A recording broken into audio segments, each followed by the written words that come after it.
Hello friend, कैसे हैं आप सभी लोग। आप सभी की तैयारी कैसी चल रही है घर पे।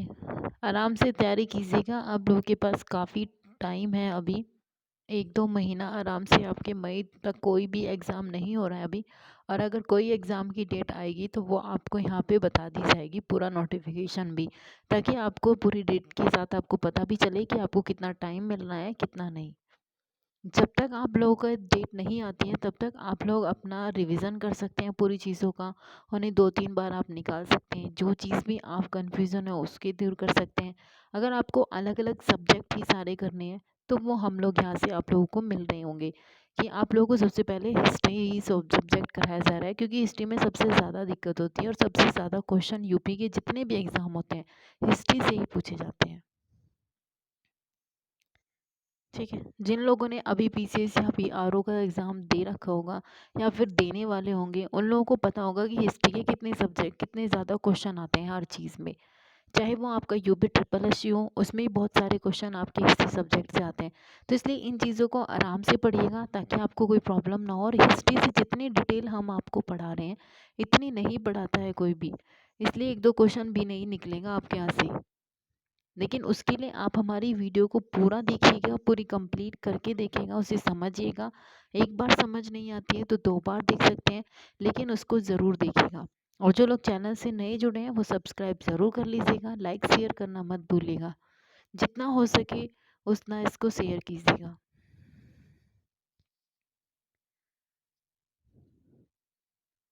ठीक है, इससे पहले हम लोगों ने आपको प्लासी के युद्ध पढ़ा दिए थे, बक्सर के युद्ध भी कराए थे।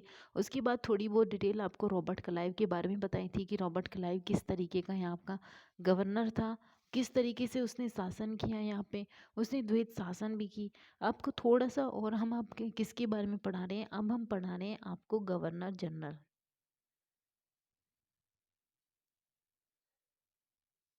अब हम आपको पढ़ा रहे हैं यहाँ पे गवर्नर जनरल के बारे में।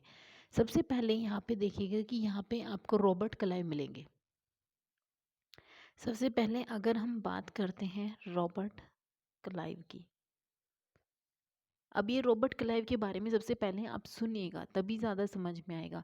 रॉबर्ट क्लाइव क्या था कि जब 1757 ईस्वी में जब प्लासी का युद्ध हुआ था, उस समय यहाँ पे कोई भी गवर्नर नहीं था। जब यहाँ पे प्लासी का युद्ध हो रहा था तो यहाँ कोई भी ऐसा पद नहीं था निर्धारित कि हाँ कोई गवर्नर बनेगा या फिर ऐसा कुछ था। लेकिन उसके बाद क्या हुआ कि बंगाल में एक अंग्रेज था प्रमुख ड्रेक, वो यहाँ पे उस समय पे इसी का काल चल रहा था। फिर उन्होंने क्या किया कि जब कलकत्ता पर सिराजुद्दौला आया, सिराजुद्दौला के बाद ही यहाँ पे युद्ध होते हैं, खलासी का युद्ध। इस जब इसने सिराजुद्दौला नियंत्रण की खबर सुनी, कहाँ पे, मद्रास में। मद्रास में उसने क्या कर दिया था, वहाँ की कंपनी ने, अंग्रेज़ों की कंपनी ने वहाँ की चार दीवारी शुरू कर दी, ताकि यहाँ के लोगों को पता ना चले कि हम अंदर क्या कर रहे हैं इस तरीके से, और हम इन पर राज भी कर सकें। इसके बारे में जब उन्हें सिराजुद्दौला को इस चीज़ के बारे में पता चला तो उन्होंने उसके बारे में पूछा कि आपने हमारी अनुमति के बिना इस तरीके से कैसे इसकी किलेबंदी कर ली। उसी के समय यहाँ पे एक अफसर था, उसका नाम था रॉबर्ट क्लाइव। उसने क्या किया कि उसने सेना का नेतृत्व संभाला था, लीडरशिप यानी कि जो सेनापति होते हैं उसकी तरीके से उसने काम किया था। कहाँ, प्लासी के युद्ध में। क्योंकि प्लासी का युद्ध जो हुआ था वहाँ पे एक अलग तरीके से ये युद्ध किया गया था। वहाँ पे उन्होंने कहा था कि किस तरीके से आपने हमारी बिना अनुमति के युद्ध के यहाँ पे अपने जो किलेबंदी की है, जो भी कार्य कर रहे हैं वो हमारी बिना अनुमति के है। इसी के लिए वो चाहते नहीं थे कि युद्ध हो। उसने सोचा था, सिराजुद्दौला ने यहाँ पे जो कंपनी थी, जो लोग किलेबंदी कर रहे थे, वो नहीं चाहते थे कि इस तरीके का युद्ध हो। लेकिन रॉबर्ट क्लाइव और सिराजुद्दौला के जो घर में गृह क्लेश चला हुआ था कि वो चाहते थे कि हम शासक बने, जैसे मीर जाफ़र, घसीटी बेगम, इस तरीके से यहाँ पे बहुत सारे ऐसे थे जो उन्हीं के दुश्मन बने हुए थे, जिसकी वजह से उन्होंने रॉबर्ट क्लाइव के साथ मिलकर इस प्लासी के युद्ध को अंजाम दिया। तो यहाँ पे क्या हुआ, फिर प्लासी का युद्ध हो गया। अब उसके बाद क्या हुआ, उसके बाद यहाँ पे क्या हुआ कि जब क्लाइव हुआ, उसने युद्ध में जिस तरीके से अपनी बुद्धिमत्ता दिखाई, उस बुद्धिमत्ता से वहाँ से लंदन में जो कंपनी थी उससे ज़्यादा खुश हो गई। और उसी ने सबसे पहले इसे क्या करा, इसे बंगाल का पहला गवर्नर बनाया। किसको? रॉबर्ट क्लाइव को। जब जिस तरीके से उसने यहाँ पे प्लासी का युद्ध लड़ा और वहाँ पे प्रभुसत्ता भी स्थापित की, उसकी जो बुद्धिमत्ता थी, इंटेलिजेंसी थी, उसके आधार पे बहुत ज़्यादा खुश हैं और उसी के आधार पे यहाँ पे पद निर्धारित कर दिए गए और बंगाल का पहला गवर्नर कौन बना? Robert Clive. अब आपसे पूछेगा कि रॉबर्ट क्लाइव का शासनकाल स्टार्ट होता है 1757 से लेकर 1760 ईस्वी तक। ठीक है, 1757 से लेकर 1760 ईस्वी तक ये बंगाल का गवर्नर रहे और उसके बाद क्लाइव अपने स्वदेश लौट गए थे, यानी कि जहाँ से वो आए थे वहाँ वे चले गए थे 1760 ईस्वी में। और फिर क्या हुआ उसके बाद? जब यहाँ पे क्या हुआ था आपका प्लासी का युद्ध जब ये बना था 1764 ईस्वी में, 1764 ईस्वी में जब आपका यहाँ पे बक्सर का युद्ध होता है तो 1765 ईस्वी में यहाँ पे कड़ाकी संधि हो जाती है। यहाँ पे इलाहाबाद में दो संधि होती हैं, एक सुजाउद्दौला के बीच में और दूसरी शाह आलम के बीच में। अब यहाँ पे दो संधियाँ होती हैं इलाहाबाद की 1765 ईस्वी में। दोबारा से 1765 से लेकर 1767 ईस्वी तक ये दोबारा बनकर आया कौन? गवर्नर। किसका नाम था ये? क्या नाम था इसका? Robert Clive. क्योंकि ये क्वेश्चन इसलिए बताया जा रहा है क्योंकि यहाँ पे ये क्वेश्चन आपके पीसीएस में पूछा गया था कि रॉबर्ट क्लाइव जब 2 बार गवर्नर बना था तो कौन कौन सी थी वो। तो वहाँ पे मैच मिलाना था कि 1757 से 60 तक, 1768 से लेकर 1769 तक, या फिर 1765 से लेकर 1767 तक। उसमें से आपको चुनना था कि इनमें कौन से दो ऐसे सन है जिसमें से रॉबर्ट क्लाइव यहाँ पर 2 बार गवर्नर बनकर आया था। पहला क्या था? 1757 से लेकर 1760 ईस्वी तक था और दूसरा क्या था? 1765 से लेकर 1767 ईस्वी तक। ये दूसरी बार यहाँ पे गवर्नर के पद पर बनकर आया था। ठीक है, अब यहाँ पे जब 1764 ईस्वी में बक्सर का युद्ध हो रहा था, ये आपको पता होगा कि अंग्रेज़ों की तरफ से हेक्टर यहाँ पे चल रहे थे। हेक्टर मुनरो कहाँ थे? अंग्रेजों की सेनापति से थे और इधर यहाँ पे 3 संयुक्त सेना थी, यानी कि दिल्ली की थी, अवध की थी और आपका मीर कासिम था। ये 3 यहाँ पे लड़ रहे थे, जब भी उसके बावजूद भी संयुक्त सेना हार जाती है और कड़ाके संधि हो जाती है। ठीक है, अब 1764 ईस्वी में ही क्या हुआ जब अंग्रेजी सेना का सामना किया था इन तीनों ने, मीर कासिम ने, यहाँ पे नाम भी लिख लीजिए फिर से। एक तो था मीर कासिम, दूसरा था सुजाउद्दौला और तीसरा कौन था? मुगल बादशाह शाह आलम सेकंड। ठीक है, यहाँ पे 3 लोग थे। 1764 इसमें युद्ध हो रहा था, बक्सर बिहार में है। यहाँ पे कौन थे? मीर कासिम था, जिसको ये इन्होंने पद पे बना था मीर जाफर के बाद, लेकिन फिर जब इन्होंने इसके बीच में कुछ चल गई थी कि हमने कर नहीं देंगे आप लोग को, इस तरीके से इसने इसे पद से हटा दिया था। और पद से हटाने के बाद मीर कासिम, सुजाउद्दौला और शाह आलम, इन तीनों ने संयुक्त सेना मिलकर अंग्रेजों के खिलाफ युद्ध लड़ा था बक्सर का। लेकिन यहाँ पे अंग्रेजी सेनापतियों का नेतृत्व किसने संभाला? हेक्टर मुनरो ने किया था और जिसके अकॉर्डिंग यहाँ पे फिर भी अंग्रेज जीत जाते हैं। ये लोग तीनों संयुक्त सेना के साथ भी हार जाते हैं। ठीक है, अब अगर आपसे पूछे कि 1765 में और 1767 तक आपका गवर्नर कौन था बंगाल का? Robert Clive. लेकिन उससे पहले तो आपका बक्सर का युद्ध हो चुका है। अगर यहाँ पूछे कि बक्सर के युद्ध के समय बंगाल का गवर्नर कौन था, तो वो कौन सा होगा? वेंसी टाड, ये इसका नाम था। क्योंकि आज जो क्वेश्चन बनाए जा रहे हैं वो थोड़े से और ज़्यादा डीप बना रहे हैं, इसीलिए आपसे कहा जा रहा है कि अगर आपको अलग से आपकी कोर्स चल रहे हैं यहाँ पे कि आपको ऐसा ही हिंदी और साथ में आपका पूरा जीएस अगर आप पूरे डीप के साथ करना है ताकि आपको कोई गलत ना हो क्वेश्चन, तो इसके लिए आपको अलग से यहाँ पे हमें मैसेज करना होगा ताकि हम आपको पूरी डिटेल बता सकें किस तरीके से और कितनी आपको वीडियो मिलेगी। लेकिन वीडियो अगर आपको मिलेगी तो सारे आपको रिकॉर्डिंग वीडियो मिलेगी। ठीक है, यहाँ पे क्या होता है कि जब बक्सर का युद्ध हो रहा था उस समय यहाँ के गवर्नर कौन थे? वेंसी टाड। अब उसके बाद क्या हुआ, यहाँ पे 2 संधि हो चुकी थी, इलाहाबाद की संधि हुई थी और दूसरी फिर इलाहाबाद की संधि किसके साथ हुई? एक हुई थी आपके शाह आलम सेकंड के साथ, दूसरी हुई थी सुजाउद्दौला के साथ। इन दोनों के साथ यहाँ पे कौन-सी? इलाहाबाद की संधि हो जाती है। रॉबर्ट क्लाइव ने क्या किया था कि जिस समय उसके बारे में कहा जाता है कि जिस समय उसने यहाँ पे प्लासी का युद्ध चल रहा था और अंग्रेज़ों की इस युद्ध में बहुत विजय प्राप्त हुई थी अंग्रेज़ों की, उस विजय के आधार पर एक व्यक्ति था, उसका नाम था बर्क। उसका नाम क्या था? बर्क। बर्क ने क्लाइव के बारे में क्या कहा? जब यहाँ पे प्लासी का युद्ध चल रहा था, उसी समय जिस तरीके से उसने ये काम किया था और प्लासी का युद्ध यहाँ पे जीत गए थे, उसके बाद जब बर्क था यहाँ पे एक व्यक्ति, उसने कहा था क्लाइव के बारे में, क्या कहा था कि बड़े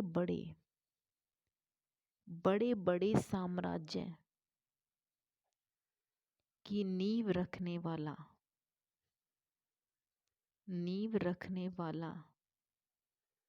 किसको कहा था? रॉबर्ट क्लाइव को।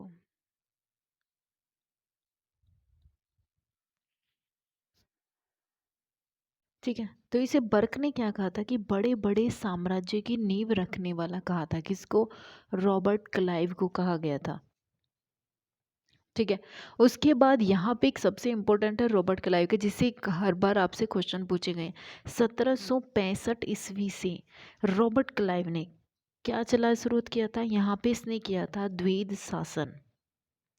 रॉबर्ट क्लाइव ने बंगाल में द्वैध शासन की शुरुआत कर दी थी। कब? 1765 ईस्वी में शुरुआत कर दी थी।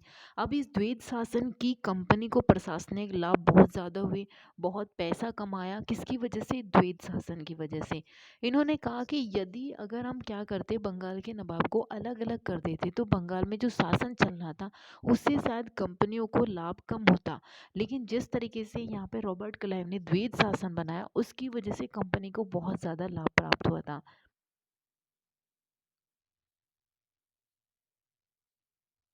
ठीक है, अब इन्होंने यहाँ क्या कर दिया कि जो द्वैध शासन था वो बंगाल, बिहार और उड़ीसा, इन्होंने क्या कर दिया कि तीनों की जो समस्त भूमि थी, जितनी भी भूमि थी, वो समस्त भूमि नवाब के अधिकारों द्वारा वसूल करके कंपनी के कोष में जमा कर देते थे। यानी कि यहाँ जो द्वैध शासन था उसमें क्या था कि जितनी भी बंगाल, बिहार, उड़ीसा की जितनी समस्त भूमि थी, उसे क्या कर दिया कि जो नवाब थे वहाँ के, उनके द्वारा वसूली करके कंपनी में जमा कर दिया जाता था सारा का सारा, कितना, जो भी वहाँ पे राजस्व प्राप्त होता था। ठीक है, उसके बाद जो शासन का प्रबंधन था वो नवाब के अधिकारी करते थे। यहाँ क्या हुआ, जब द्वैध शासन चला तो जो जनताओं के द्वारा यहाँ पे पैसा प्राप्त होता था, जितना भी राजस्व वसूला जाता था किसी भी तरीके से, उस तरीके से वो सारा का सारा कंपनियों को ही दे दिया जाता था। अब ऊपर से जो यहाँ पे शासकों के शासन चल रहे थे, अवध में अलग अलग शासन चल रहे थे, वो लोग भी क्या कर देते थे, किसको? कंपनी को। अब इस तरीके से एक राजा होगा, ये भूमि होगी, यहाँ पे राजा भी पैसा दे रहा है राजस्व, उसके बाद जो भूमि से जितना प्राप्त हो रहा है सारा का सारा आपका कंपनी में जा रहा था। ठीक है, और उसके बावजूद भी यहाँ पे नवाब क्या करते थे? शासन करते थे। उसकी जितनी व्यवस्थाएं थी, उनके पास जो जो भी ये राजा था, ना तो इसके पास अपनी प्रजा को संभालने के लिए पर्याप्त धन था, ना ही शासन चलाने के लिए इनके पास पर्याप्त धन था। उसके बाद ना ही अपने शासन में अपने समस्त अपने आंतरिक कार्यों को करने के लिए भी इनके पास पैसा नहीं बचा था, क्योंकि एक तरीके से तो जितना भूमि से राजस्व प्राप्त होता था वो भी कंपनी को जा रहा था, दूसरा राजा के पास जो भी था वो भी कंपनी को ही जा रहा था उसके कर टैक्स के रूप में। अब एक बात बताइए, जिस तरीके से एक राजा है उसका तो सारा का सारा भूमि से ही प्राप्त हो रहा था, उसके पास कौन सा कमाई हो रही थी, लेकिन वो भी जा रही थी द्वैध शासन की वजह से, जिसकी वजह से इनका क्या था, या ना तो ये प्रजा की रक्षा कर पाते थे, ना ही जो व्यवस्थाएं थी, जो आंतरिक कार्य थी, कुछ नहीं हो रहा था। इसकी वजह से इन्हें क्या हुआ कि जो इनके व्यापार थे, किसकी वजह से? द्वैध शासन की वजह से जितने भी व्यापार चल रहे थे, उद्योग धंधे चल रहे थे, वो धीरे धीरे क्या हो गए? बंद होते चले गए, उनका पतन हो गया, समाप्त होते होने की कगार पर आ गए थे जितने भी यहाँ पे व्यापार उद्योग धंधे चले थे। किसानों से क्या करते थे, यहाँ पे जो किसान थे उनसे जबरन राजस्व वसूला जाता था। क्यों? कि भूमि से भी प्राप्त करना उनको और कंपनी को देना था। अब राजा को भी चाहिए था उसमें से जिसकी वजह से उन्होंने क्या करा कि जो किसान थे उनसे ज़बरदस्त भू राजस्व की वसूली होती थी, जिससे तंग आकर किसानों ने क्या कर दिया, अपनी जो खेती थी खेती करना ख़त्म कर दिया। उन्होंने कहा जिस तरीके से हमसे वसूली हो रही है उस तरीके से हम खेती या कृषि नहीं कर सकते। यहाँ पे व्यापार भी बंद हो गए, दो धंधे बंद हो गए, किसानों ने भूमि करना या कृषि करना वो भी बंद कर दिया। जिसका कुप्रभाव किस चीज़ों का जब कोई चीज़ पतन की ओर जाएगी इतना सब कुछ, तो वहाँ पे उसका चीज़ का प्रभाव भी दिखा था। 1770 ईस्वी में बंगाल में क्या होता, भीषण अकाल पड़े थे, बहुत अकाल पड़े थे। आपको देखिएगा आगे आगे जितने भी गवर्नर पड़ेंगे उनमें बहुत ज़्यादा अकाल पड़ते चले गए, उड़ीसा में, बंगाल में, बिहार में, इनमें इस चीज़ का प्रभाव पड़ा था 1770 ईस्वी में। ठीक है, और द्वैत शासन 1765 ईस्वी से लेकर 1772 ईस्वी तक रहा। अब इतने साल तक जब द्वैत शासन बढ़ेगा तो उसका कुछ ना कुछ तो आपको नेगेटिव इफेक्ट जरूर पड़ना था। तो इस चीज़ का जो कुप्रभाव पड़ा वो था भीषण अकाल। यहाँ बहुत सारे लोगों की यहाँ पे मृत्यु हो गई थी। अब 1772 ईस्वी के बाद इसकी बहुत लोगों ने आलोचना भी की थी। इन्होंने, क्या नाम था, एक व्यक्ति था जिसकी कोटेशन बहुत ज़्यादा क्वेश्चन में भी आती है, स्पीयर था ये। इसने कहा था कि ये क्या हो रही थी कि जो द्वैत शासन था एक खुली एवं निर्लज्जता पूर्ण लूट पाट का युग कहा। किसको? इन्होंने कहा था कि जिस तरीके से यहाँ पे द्वैत शासन चल रहा है 1765 ईस्वी से लेकर और 1772 ईस्वी तक, इतना जबरदस्त ये चल रहा था, लेकिन इससे भारतीयों को कोई लाभ नहीं था। भारतीयों का सिर्फ नुकसान होता, व्यापार बंद हो गए, दो धंधे बंद हो गए, किसानों ने खेती करना बंद कर दिया, वहां पे लोगों की मृत्यु होनी शुरू हो गई, अकाल पड़ गए, लेकिन कंपनियों को इससे बहुत ज्यादा फायदा हुआ। इसी के आधार पे जो एक व्यक्ति थे स्पीयर, इन्होंने कहा था कि ये जो द्वैत शासन चल रहा है ये खुली एवं निर्लज्जतापूर्ण लूटपाट का युग कहा था इन्होंने। किसको? द्वैत शासन को। उसके बाद इसे समाप्त किसने किया था? 1772 ईस्वी में। 1772 ईस्वी को कौन आया था? Warren Hasting. वारेन हेस्टिंग आए थे, इसी ने इसको द्वैत शासन को समाप्त किया था। इसने कहा था कि इस शासन से ना तो कोई भारत में शासन कर सकेगा और ना ही करने की कोई वो रहती है, क्योंकि उनका पूरा का पूरा राजस्व भूमि से प्राप्त होता है, और अगर हमने यही बंद कर दिए तो सिर्फ हमें भी धन कितने दिनों तक प्राप्त होगा? कुछ ही समय तक। लेकिन हमें इन चीज़ों को बढ़ावा देना पड़ेगा, और जिसके अकॉर्डिंग वारेन हेस्टिंग ने सबसे पहले द्वैत शासन को ही समाप्त किया था।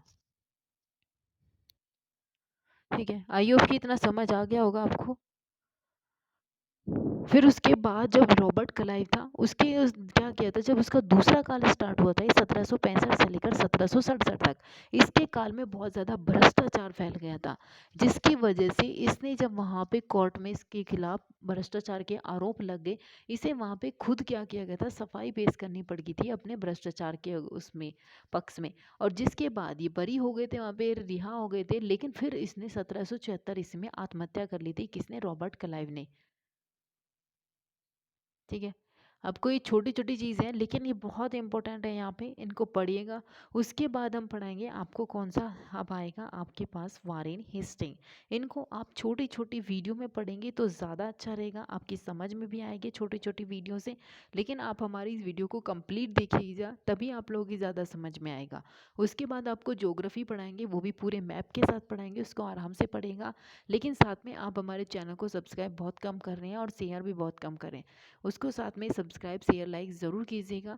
आप लोगों के लिए ही बेनिफिट्स है, क्योंकि इतनी ज़्यादा डीप तरीके से आपको पढ़ा रहा है, पूरे लिखवा के पढ़ा रहे हैं, ना कि आपको कोई पीडीएफ या फिर किसी के इस तरीके से नहीं पढ़ा रहे हैं, जिससे आप लोगों को यहाँ पे समझ में भी आ जाएगा। और खुली चीज़ें हैं तो इसकी वजह से आपको लिखने की भी ज़रूरत नहीं है। अगर आप चाहते हैं इसी तरीके से पढ़ना, आप एक बार नहीं दो बार वीडियो पढ़ सकते हैं, आपके आसानी से समझ में आ जाएगी। और अपने घर पे रहिए, सुरक्षित रहिए, बाहर मत जाइएगा, क्योंकि इस तरीके से बाद में सेकेंड स्टेज आ रही है, आप लोगों की वैक्सीन स्टार्ट होगी, उनको भी लगवा दीजिएगा।